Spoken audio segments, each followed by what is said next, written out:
He was tired of chasing a ghost. More than once he'd told himself she was a figment of his overactive imagination, or a hallucination caused by too many blows to his head, that some 300-pound bruiser by the name of Rudolph or Hans had rescued him, not a delicate-as-air blonde angel named Ghost. But she wasn't a figment. He'd felt her, touched her, smelled her, and he couldn't get her out of his head.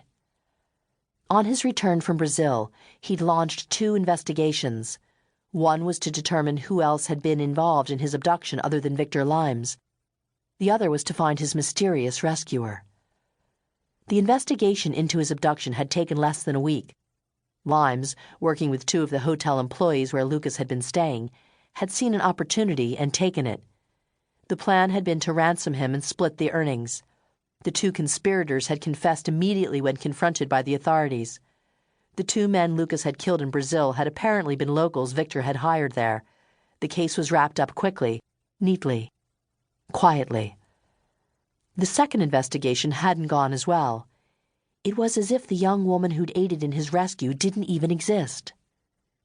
Kane, do you agree? Lucas jerked his head around. Staring out the window like a daydreaming bored employee didn't exactly inspire confidence. The 20 executive members of Kane Industries stared at him as if he had a third eye.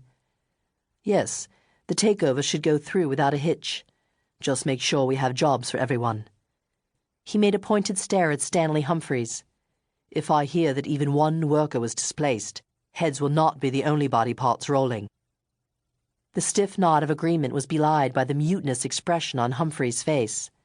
Lucas noted it, adding to his growing list of concerns. The man had become increasingly belligerent and uncooperative over the last few months. Lucas knew he was going to have to do something about him, soon.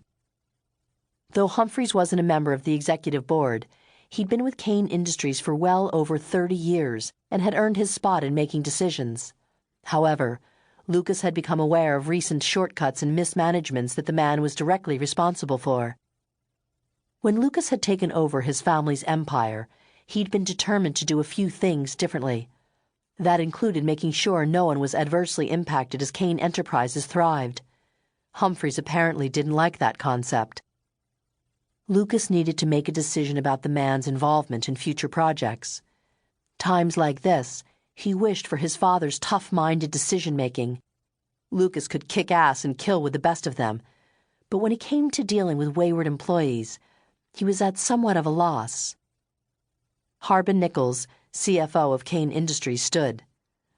I think that about wraps up everything we needed to review with you, Lucas. Anything else that comes up, we can go through your assistance. When do you leave for your trip?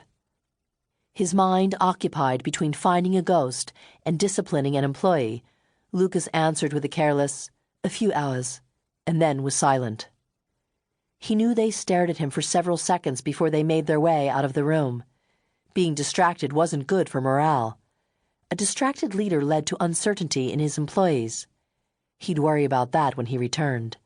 Now he needed to get on his flight to Paris and talk with the one man he believed could help him.